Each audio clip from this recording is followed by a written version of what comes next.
Mula sa pagkolekta ng funds through Pass the Hat, pagbili ng mga goods at repakang ng mga bigas according to the number of person identified by the barangay hanggang sa pag-distribute sa area kung saan nakapansamantalang nakastay ang biktima ng sunog.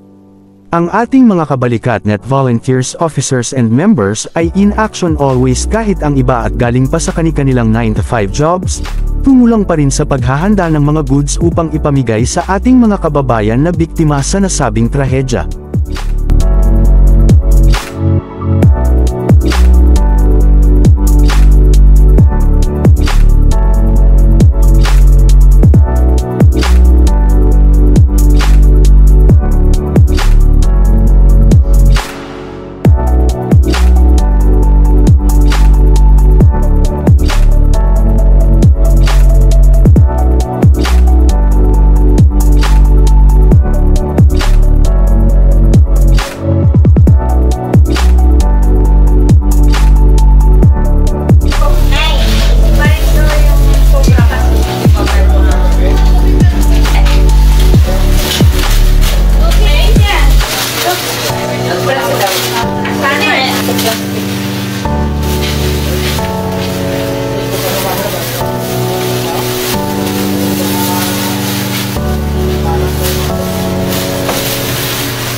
Sir Lakay. Rocky man. Hi, sir! One viewer, meron na. Hi! Ay, nakamasahin nyo. Nauwi na po kami. Thank you so much! Ay, sabi ni Sir Lakay, sayang mga ma'am, sir, di na ako makatulong na dyan. Diretso na kasi ako uwi tondo. Pameryendahin mo sila dyan, ma'am, mga pagod na. Tapos na po!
Sa'yo, ang balot ng bago.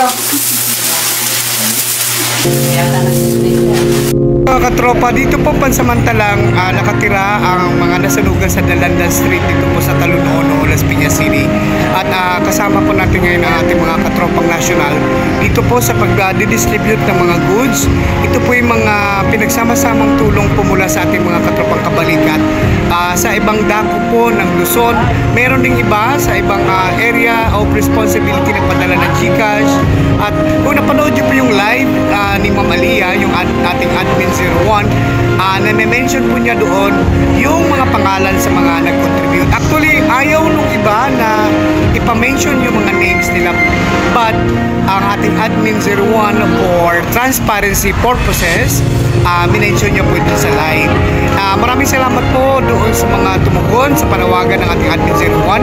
And at the same time, yung iba na nakalimutan, mag-comment down below at kung gusto nyo po humabol, makakahabol pa naman po kayo. Just coordinate our headquarters dito po sa Chico Street sa Talunono. And kasama natin ngayon ang ating admin 01, si Nanay 01, Tatay 01 at ang ating mga national officers na mag-distribute po sa mga nasabing pinagsama-samang goods para po dito sa mga nasalanta ng sunog. Ang mga volunteers ng Kabalikat-net sa tuwing may kalamidad, emergency, o sunog.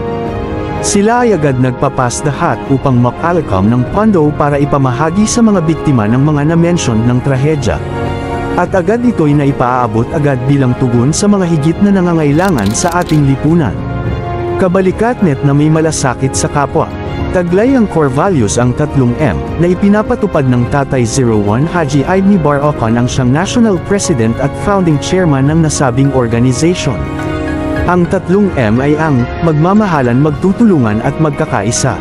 Kabalikat-net International Association Incorporated volunteers are truly dedicated to helping those in need, especially during times of calamity, emergency, or disaster. Their prompt response and generosity in collecting funds and providing aid to victims is commendable.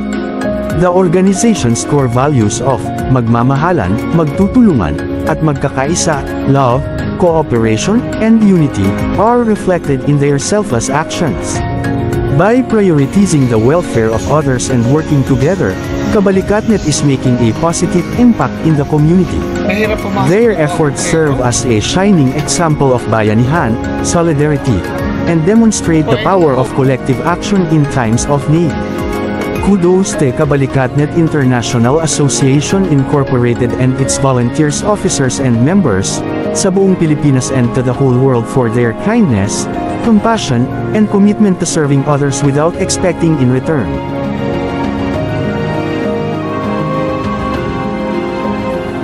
Mayroon po ng konting biyaya po galing sa Kabalikat. Ito lang po ang aming makayanan.